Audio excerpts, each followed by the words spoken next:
You can use immediate if IIF function to create custom crosstab analysis instead of using a crosstab query.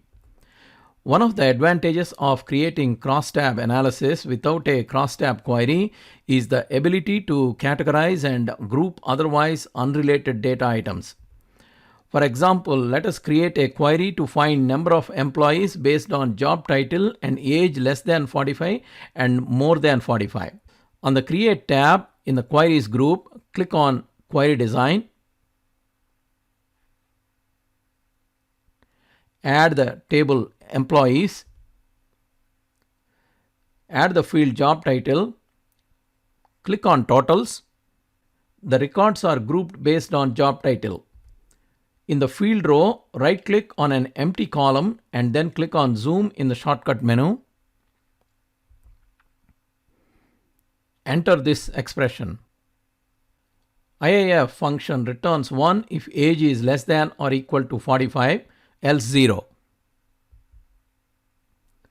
Select sum in the total row to add the number of employees in that group.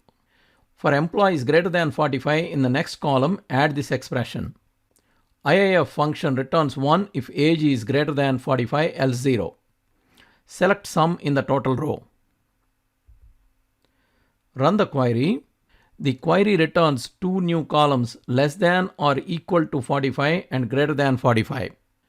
Employees are grouped based on job title and number of employees are calculated based on age less than or greater than 45. Another advantage of creating crosstab analysis without a crosstab query is the ability to include more than one calculation in the crosstab report. Creating crosstab style reports using the IIF function allows you to calculate more than one value. For example, let us create a query that returns the sum of quantity and total sales in crosstab format.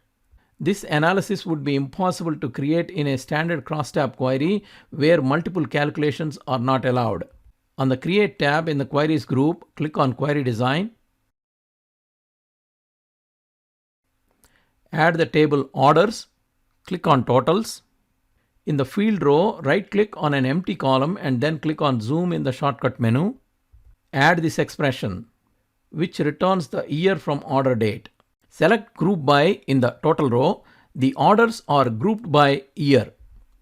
In the next column, enter this expression.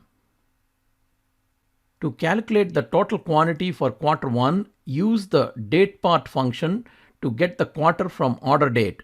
If it is equal to 1, the IIF function returns quantity from that record, else it returns 0. Select sum in the totals row to get the sum of quantity.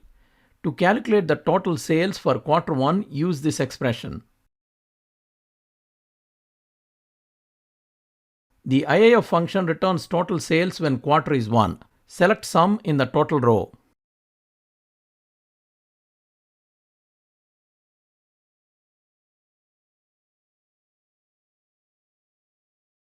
Use the same expressions for quarter 2, change 1 to 2. Repeat the same for quarter 3 and 4.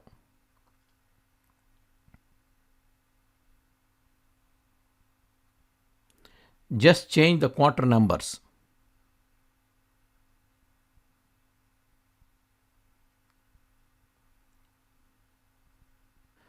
Run the query. Sum of total quantity and sum of total sales for each quarter in a year are returned. If you like this video, please subscribe to our channel.